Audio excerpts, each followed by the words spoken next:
Hey, Emilio, I want to ask you, have you ever been to a presentation where the person just turns around and starts reading from slides?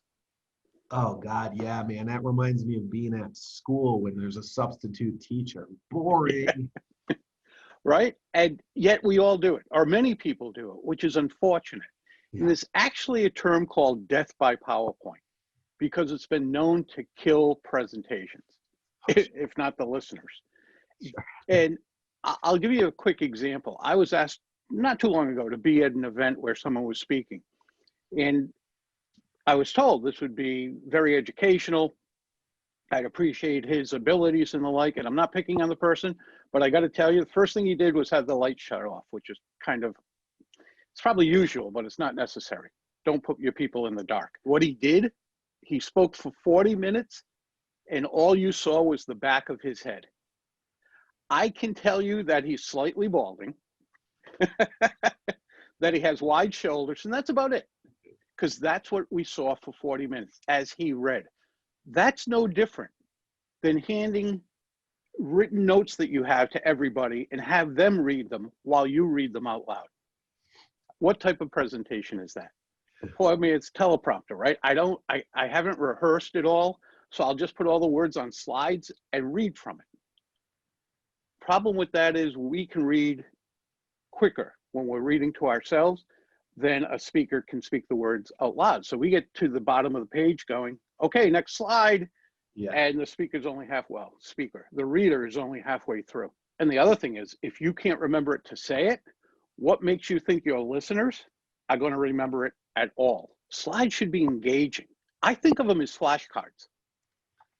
In 2 to 3 seconds, I should understand what that slide means and go right back to the presenter. Yep. Just like a billboard at 65 miles an hour. Yep. Within a flash, I have to understand what that means to get my attention back on the road. Yep. And if it takes too long, I either don't get my attention back on the road, which is not good, Scary. or I don't understand what the billboard's about, which is not good. Yep. Not for the advertiser or anything. Slides are the same thing. Think of them as flash cuts. Think of them that you should be able to put them up, unless they're very intricate, and I do have clients that have intricate slides that have to stay up and be referred to.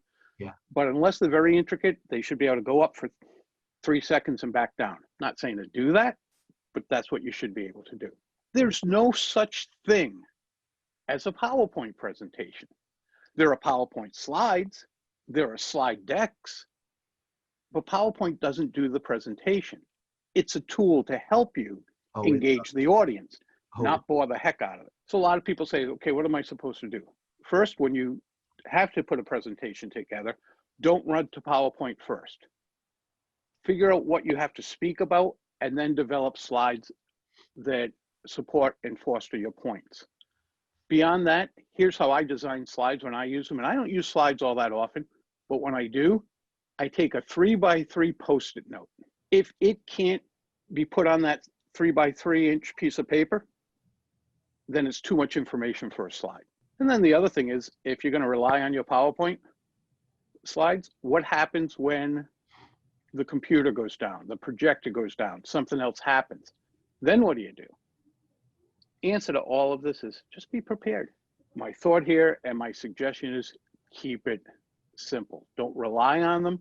Use PowerPoint for what it was designed to do. Keep it clean, not all these transitions that they have, and you can have words come twirling in and bouncing in and, you know, on fire or whatever it might be. There's no need for that. They just put it there because they can. It doesn't mean you should use it. The old saying, just because you can doesn't mean you should.